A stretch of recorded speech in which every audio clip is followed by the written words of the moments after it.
Bonjour à tous et bienvenue dans ce nouveau numéro du Parc et au-delà. Avec Vincent Chaudel pour l'Observatoire du Sport Business et Paris United, nous allons revenir sur l'actualité du foot français et du Paris Saint-Germain.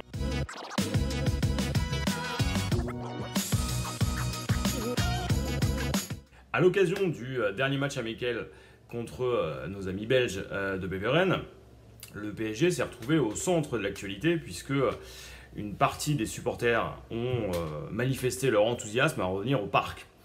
Sauf que derrière, comme d'habitude, on a vu un mouvement très démagogique, s'emparer du sujet et pointer encore une fois les ultras comme étant les responsables, souvent faciles à désigner, de la reprise de l'épidémie de Covid.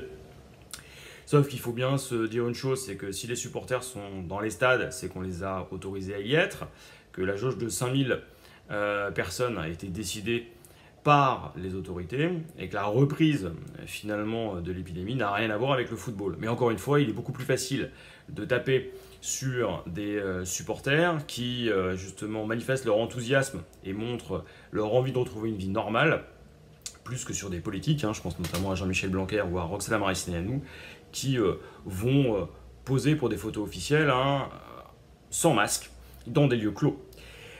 On est face ici à une récupération typique, habituelle, courante, finalement, qui pointe systématiquement du doigt à la fois le footballeur, le supporter, et si c'est possible, et là on est dans le triptyque infernal, le Paris Saint-Germain, qui, parce qu'il est le club le plus médiatique de France, parce qu'il est le club aussi qui est le plus suivi, et aussi celui qui est le plus facile à pointer du doigt comme responsable finalement de tous les maux. Encore une fois, le football sert à beaucoup de choses, et surtout à beaucoup de choses qui ne le concernent pas.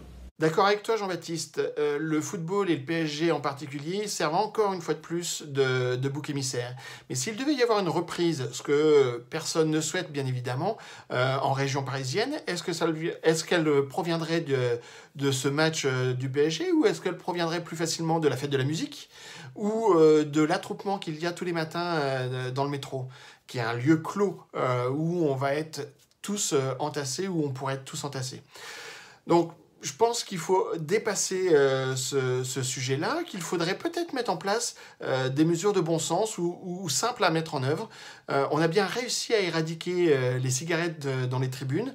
Comment ? Eh bien, en demandant aux stadiers de surveiller chacun sa part de tribune et faire en sorte que dès que quelqu'un allume sa cigarette, on aille le voir pour lui demander de l'arrêter. Alors c'est vrai à peu près dans tous les stades de France désormais. Il doit y avoir quelques exceptions par-ci par-là, mais globalement c'est pas mal respecté. Pourquoi pas faire la même chose avec les masques, pardon. Demander à chaque spectateur rentrant dans un stade de porter le masque et de surveiller avec les stadiers le fait que ces masques restent bien posés sur la bouche de chacun. Voilà une solution qui permettrait d'aller au-delà de la jauge des 5000, jauge qui ne pose pas de problème dans certains stades, je pense notamment en Ligue 2, puisque les 5000 spectateurs sont à plus ou moins l'affluence moyenne de beaucoup de stades en tout cas. Évidemment, ça pose des problèmes pour les principaux clubs que peuvent être le PSG, l'OM, l'OL, le LOSC et quelques-uns et quelques autres, qui ont une capacité d'accueil bien supérieure, qui remplissent correctement leur stade ou généreusement leur stade. Voilà des pistes qui sembleraient faciles à mettre en œuvre, qu'il faudrait probablement investiguer d'ici la reprise du championnat.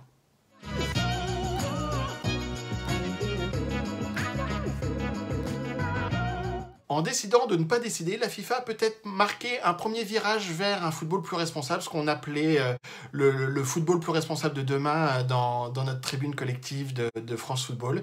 Eh bien, ça me semble intéressant. 5 remplacements, par exemple, c'est évidemment gérer mieux la fatigue des joueurs en ce temps de post-Covid où tous les championnats essaient de terminer dans un délai raccourci, mais c'est aussi donc plus de temps de jeu garanti pour l'ensemble des joueurs. Et donc plus facile pour un coach de concerner l'ensemble de son effectif et donc plus rassurant pour les joueurs n'étant pas dans le 11 de départ de pouvoir avoir du temps de jeu quand même.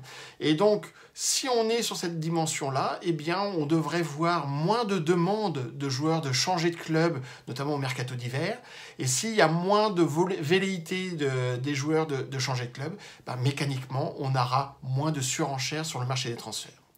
Voilà une décision qui pourrait être très intéressante dans cette optique du football de demain.